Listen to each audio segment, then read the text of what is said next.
నమస్తే నా పేరు తేజస్విని బీసీఎన్ న్యూస్ కి స్వాగతం బీసీఎన్ ప్రేక్షకులకు శ్రీదేవి శరన్నవరాత్రుల శుభాకాంక్షలు ముందుగా ముఖ్యాంశాలు ఇక ప్రతి ఏటా డిఎస్సీ నిర్వహిస్తామని ప్రకటించిన సీఎం చంద్రబాబు ఉద్యోగార్థులందరూ పరీక్షలకు సిద్ధమవ్వాలని పిలుపు 150 కేసులు పెట్టినా కూడా 150 రోజుల్లో మెగా డిఎస్సీ పూర్తి చేయడం ఒక చరిత్ర అన్న మంత్రి లోకేష్ వచ్చే ఏడాది మళ్లీ పారదర్శకంగా డిఎస్సీ నోటిఫికేషన్ ఇస్తామని ప్రకటన గుంటూరులో డయేరియా నివారణలో కూటమి ప్రభుత్వం విఫలమైంది ప్రభుత్వ తీరుపై ఆగ్రహం వ్యక్తం చేసిన మాజీ మంత్రి విడుదల రజని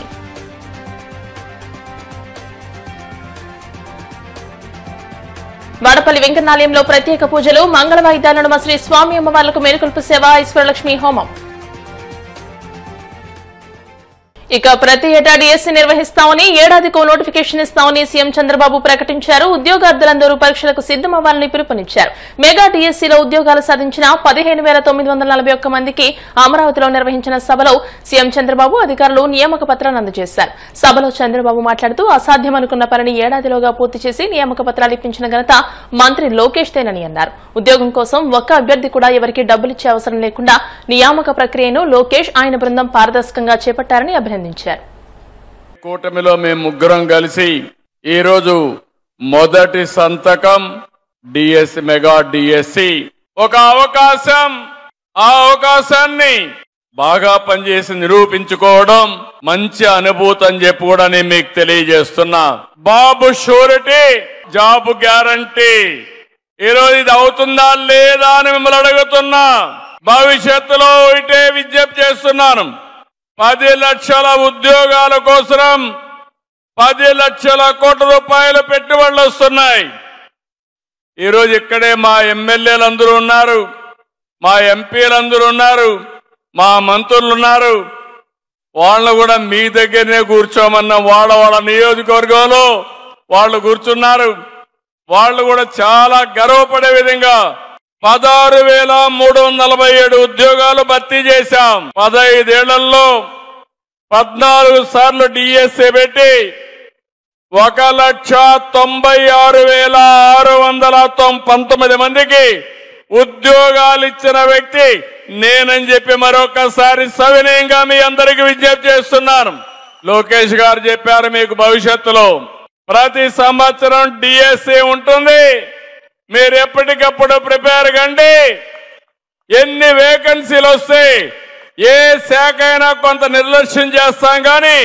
విద్యాశాఖను మాత్రం నిర్లక్ష్యం చేయమని మరొకసారి మీ అందరికీ హామీ ఇస్తున్నాం సంకల్పం మంచిదైనప్పుడు ఆటోమేటిక్ దాన్ని సాధిస్తాం 106 కేసులు వేశారు మన దగ్గర ఒక ప్రతిపక్షం ఉంది చేతగాని పక్షం మంచి చెయ్యలేరు మంచి జరిగితే చూసి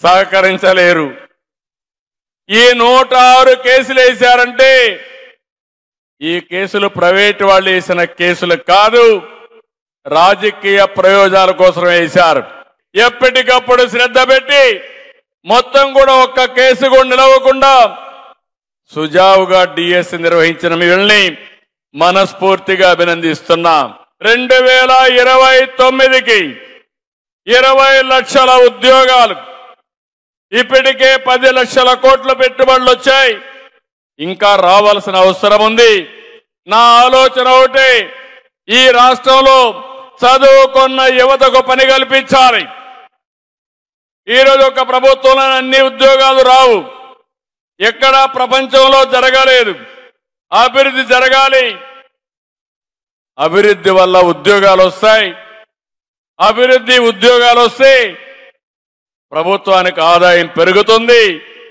సంక్షేమ కార్యక్రమాలు సుజావుగా జరుగుతాయని చెప్పి నేను మీకు తెలియజేస్తున్నా నేను 5 సంవత్సరాలు ప్రతిపక్షంలో ఉన్నప్పుడు ఒక్క టీచర్ని నియమించకుండా క్వాలిటీ ఆఫ్ ఎడ్యుకేషన్ పెరిగిపోయిందని తప్పుడు ప్రచారం మొదలుపెట్టారు నేను ముఖ్యమంత్రి అయిన మొదటి సంవత్సరం నుంచి విద్య పైన శ్రద్ధ పెట్టాను విద్య పైన శ్రద్ధ పెట్టి ఆ రోజు ఎక్కడికి పోయినా తల్లిదండ్రులకు చెప్పేవాడిని మీ పిల్లల్ని బాగా చదివించండి.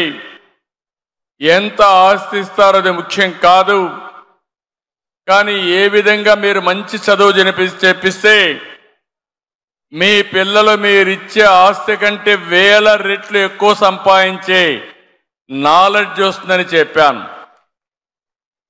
నేను ఆ రోజు చాలా మందికి చెప్పాను ఐటీ చదవమని. కొంతమంది నా మీద నమ్మకం పెట్టుకున్నారు. గ్రామాల నుంచి టౌన్లోకి వచ్చారు, టౌన్లోకి వచ్చి చదివించారు పిల్లల్ని. ఈరోజు నేను గర్వంగా చెప్తున్నా, ఇది 100 సంవత్సరాల చరిత్ర కాదు, 25 సంవత్సరాల చరిత్ర. నేను ఆ రోజు చెప్పినప్పుడు చదువుకున్న వాళ్ళు ప్రపంచమంతా వెళ్ళి అందరికంటే ఎక్కువ ఆదాయం సంపాదించి మళ్ళీ తల్లిదండ్రులు డబ్బులు పంపిస్తున్నారు. ఒక్క ఎడ్యుకేషన్, ఒకే ఒక పబ్లిక్ పాలసీ, సూపర్ 6 చెప్పాను, నన్ను నమ్మారు. అందులో మొదటి సూపర్ 6 ఉద్యోగాలు, మెగా డిఎస్సి. అందరూ అన్నారు సాధ్యమా అన్నారు. మెగా డిఎస్సిని సూపర్ హిట్ చేసినటువంటి కూటమి గట్టిగా మీరే చప్పట్లు కొట్టి చెప్పాలి, అవునా కాదా? 150 కేసులు పెట్టినా కూడా 150 రోజుల్లో మెగా డిఎస్సీ పూర్తి చేయడం ఒక చరిత్ర అని మంత్రి లోకేష్ అన్నారు. మెగా డిఎస్సీ విజేతలకు నియామక పత్రాల పంపిణీ కార్యక్రమంలో ఆయన ప్రసంగించారు. యువగళం పాదయాత్రలో నిరుద్యోగ యువతతో మాట్లాడేవాడినని, అప్పుడే మెగా డిఎస్సీ ఆలోచన మొదలైందని అన్నారు. సీఎం చంద్రబాబు తొలి సంతకం డిఎస్సీ పైన పెడతారని అప్పుడే చెప్పారని మంత్రి తెలియజేశారు. సీఎం చంద్రబాబు చెప్పిన విధంగా ఇకపై ప్రతి ఏటా డిఎస్సీ నిర్వహిస్తామని, నవంబర్లో టెట్ చేపడతామని, వచ్చే ఏడాది మళ్లీ పారదర్శకంగా డిఎస్సీ నోటిఫికేషన్ ఇస్తామని ఆయన ప్రకటించారు. గురుదేవో మహేశ్వర గురు సాక్షాత్ పరబ్రహ్మ తస్మై శ్రీ గురువే నమః. కార్యక్రమం ప్రారంభించే ముందల ఇక్కడున్న ఉపాధ్యాయులందరి దగ్గర నుంచి నేను క్షమాపణ కోరాలనుకుంటున్నా. ప్రభుత్వ విద్యా వ్యవస్థలో రాజకీయాలు దూరంగా పెడతానని హామీ ఇచ్చిన వ్యక్తి, కానీ ఈరోజు గౌరవ ముఖ్యమంత్రి చంద్రబాబు నాయుడు గారితో మేము నడిచినప్పుడు మా యువగలం పాట వేశారు. దానికి మీరందరూ నన్ను క్షమించవలసిందిగా ఈ సభాముఖంగా మిమ్మల్ని అందరినీ నేను కోరుతున్నాం. యువగల పాదయాత్రలో నిరుద్యోగ యువకుల్ని కలిశాను. మీరందరూ నన్ను కోరింది ఒకటే, గడిచిన 5 సంవత్సరాలు ఒక్క డిఎస్సి జరగలేదు, మెగా డిఎస్సి ఏర్పాటు చేసి ఉపాధ్యాయులుగా మమ్మల్ని నియమించమని మిమ్మల్ని అందరూ నన్ను కోరారు. ఆనాడు చెప్పా, ఓపిక పట్టండి, కూటమి ప్రభుత్వ అధికారంలోకి వస్తుంది, తొలి సంతకం చంద్రబాబు నాయుడు గారు మెగా డిఎస్సి మీద పెడతారని. చాలా మంది అన్నారు ఈ మెగా డిఎస్సి అవుతుందా, ఈ మెగా డిఎస్సిని మేము ఆపి చూపిస్తామని. వాళ్ళకి ఒక్క విషయం అర్థం అవట్లా.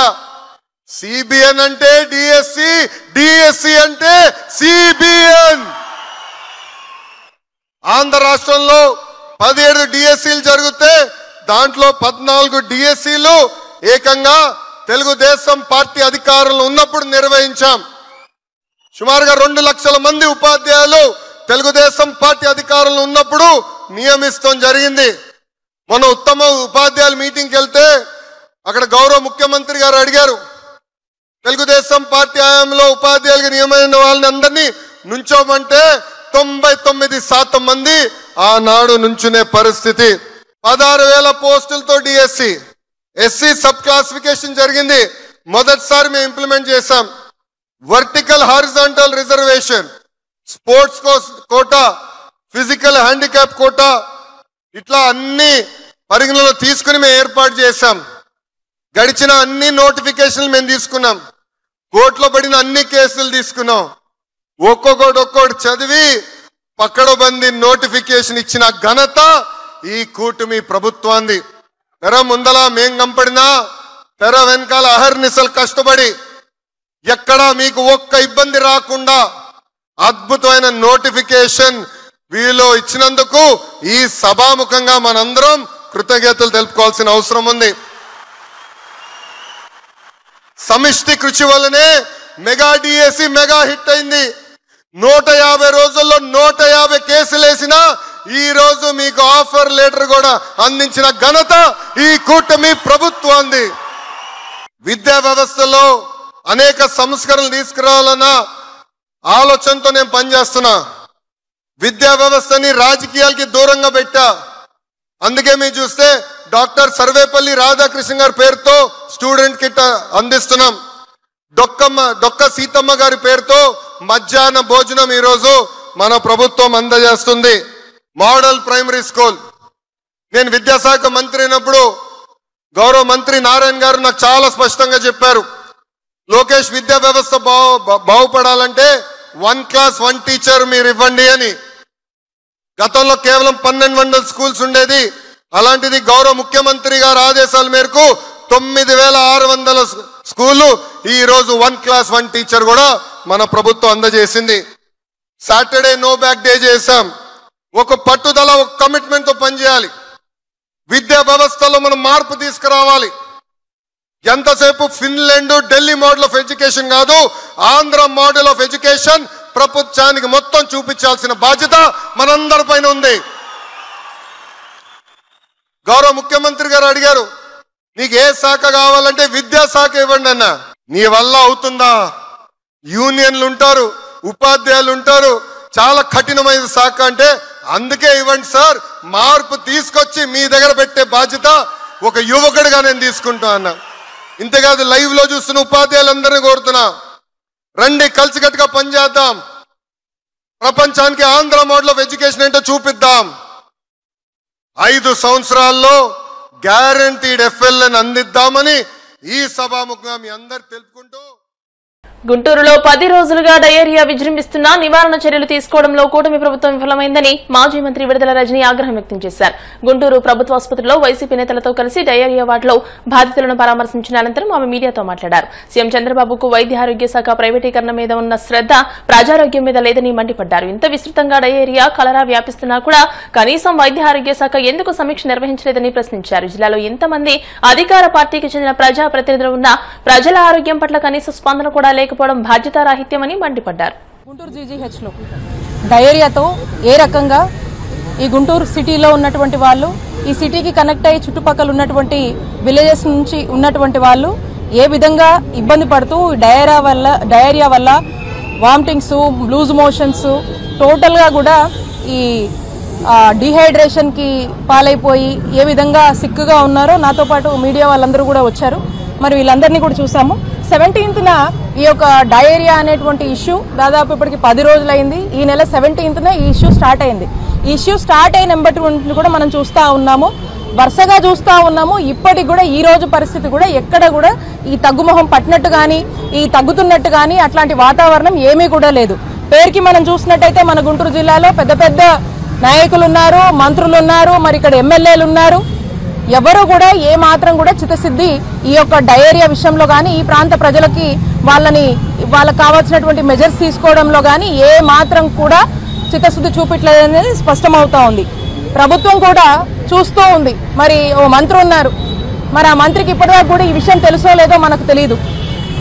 మనకు స్పష్టంగా అర్థమవుతా ఉంది, కూటమి ప్రభుత్వం అధికారంలోకి వచ్చిన తర్వాత చంద్రబాబు నాయుడు గారు కానీ, మంత్రికి కానీ ఏ మాత్రం కూడా హెల్త్ అనేది మోస్ట్ నెగ్లెక్టెడ్ సబ్జెక్ట్గా, ఇగ్నోర్డ్ సబ్జెక్ట్గా, ఇక్కడ ఉన్నటువంటి ప్రజలకు ఏమైతేనేమి అనేటువంటి పరిస్థితుల్లో, ఈ రాష్ట్ర ప్రజలు ఏమైనా సరే అన్నటువంటి పరిస్థితుల్లో మరి ఈ కూటమి ప్రభుత్వం అడుగులు ముందుకు వేస్తున్నారు. ఈ డయేరియా విషయానికి వస్తే మరి 10 రోజులైంది డయేరియా మొత్తం మీద చూసుకుంటే 200లకు పైగా అంతమందికి డయేరియా వచ్చి జీజీహెచ్కి వచ్చి, మరి కొంతమంది జీజీహెచ్కి రాకుండా ప్రైవేట్ హాస్పిటల్లో చూపించుకుంటున్నారు, కొంతమంది వాళ్ళకి తెలిసిన హాస్పిటల్లో చూపించుకుంటున్నారు. మరి ఈ రోజున చూసినట్టయితే మొత్తం ఒక 184 మంది ఇక్కడ అడ్మిట్ అవ్వడం జరిగింది. దాంట్లో భాగంగా చాలా స్లో రికవరీ ఉంది. చాలా స్లో రికవరీతో ఇప్పుడు ఒక 80 మంది డిశ్చార్జ్ అయినట్టున్నారు. అండ్ నిన్న రాత్రి మనం చూసినట్టయితే 10 మంది మళ్ళీ కొత్తగా వచ్చి అడ్మిట్ అయ్యారు. ఎక్కడా కూడా దీన్ని కట్టుదిట్టం చేస్తున్నటువంటి పరిస్థితులు కనబడటం లేదు. పెద్ద పెద్ద మాటలు మాట్లాడుతున్న పెమ్మసాని చంద్రశేఖర్ గారు మరి కళ్ళ ముందే ఉంది కదా, ఈ ప్రాంత ప్రజలే ఓట్లేసి గెలిపించారు కదా. మరి డయేరియా వచ్చి 200 మంది ఇట్లా ఇబ్బంది పడుతుంటే ఒక్కసారి ఎందుకు చూపేలా? మైకులు పెట్టంగానే ఇష్టం వచ్చినట్టు పెద్ద పెద్ద డైలాగులు మాట్లాడడం కాదు, క్షేత్రస్థాయికి కాస్త వచ్చి ప్రజల్ని చూస్తే, ఇక్కడ ఉన్నటువంటి సమస్యలు చూస్తే అర్థమవుతుంది. ఆ పెమ్మసాని గారికి చెప్తా ఉన్నా, ఎయిమ్స్కి మంచినీళ్ళ సమస్య ఉంటే టెంపరీ అరేంజ్మెంట్స్ అన్నీ చేసి వాటర్ మేము ప్రొవైడ్ చేశాము, జగనన్న ప్రభుత్వం ప్రొవైడ్ చేసింది. ఆ తర్వాత పర్మనెంట్ వాటర్ సొల్యూషన్ కూడా దానికి ఒక ఐడియా ప్లాన్ చేసి దానికి అవసరమైనటువంటి అన్ని సహాయ సహకారాలు జగనన్న ప్రభుత్వం అందించింది. ఐ థింక్ సూన్ ఆ పర్మనెంట్ సొల్యూషన్ కూడా తొందరలోనే ఐ థింక్ కంప్లీట్ అయ్యి ఉండాలి. అండ్ రీసెంట్ టైమ్స్లో డెఫినెట్గా వాళ్ళు కంప్లీట్ చేసే ఉండాలి, లేదా ఏదైనా కొంచెం పెండింగ్ ఉన్నా కూడా soon it will be completed. And దాని ఎయిమ్స్కి సంబంధించినటువంటి ల్యాండ్ ఇష్యూస్ ఉంటే కూడా అవన్నీ కూడా క్లియర్ చేసింది జగనన్న ప్రభుత్వం. ఎయిమ్స్లో ఆరోగ్యశ్రీ ఇంట్రడ్యూస్ చేసింది జగనన్న ప్రభుత్వం. ఎయిమ్స్కి ఏం తక్కువ చేయలేదు. ఎయిమ్స్కి కావాల్సినటువంటి అన్ని విషయాల్లో వాళ్ళు మాతో టచ్లో ఉండేవాళ్ళు. మేము అన్ని సహాయ సహకారాలు మన రాష్ట్రంలో ఉంది కాబట్టి మేము అందించాము. ఏదో మాటలు చెప్పొద్దని చెప్పండి, వాస్తవానికి వెళ్ళి కాస్త చూసి పనిచేస్తే బాగుంటుంది. అవునన్నా, ఇప్పుడు వాళ్ళకు దాదాపుగా మనం చూసినట్టయితే ఇప్పుడు వాళ్లకు చెల్లించాల్సినటువంటి బకాయిలు ఈ ప్రభుత్వం చెల్లించట్లేదు. ఈ చెల్లించకుండా ఏం చెప్తుంది, ఏదో నెక్స్ట్ ఇన్సూరెన్స్ మోడల్కి వెళ్తున్నాం, అటు వెళ్తున్నాం, అది ఇదని చెప్పి వాళ్ళని కన్ఫ్యూజ్ చేస్తుంది. మీరు దేనికన్నా వెళ్ళండి, మీరు ఫస్ట్ మా బకాయిలు తీరిస్తే మేము ఉన్నటువంటి పేషెంట్స్ని మేము చూస్తామని చెప్తున్నాయి. సెవెరల్ టైమ్స్ లెటర్స్ రాస్తున్నారు, వాళ్ళ కన్సర్న్స్ చెప్తున్నారు, వాళ్ళు దాని మీద క్లారిటీ ఇవ్వట్లేదు. ప్రజలు ఇబ్బంది పడుతున్నారు, ప్రజలకు వైద్య సేవలు అందించట్లేదు.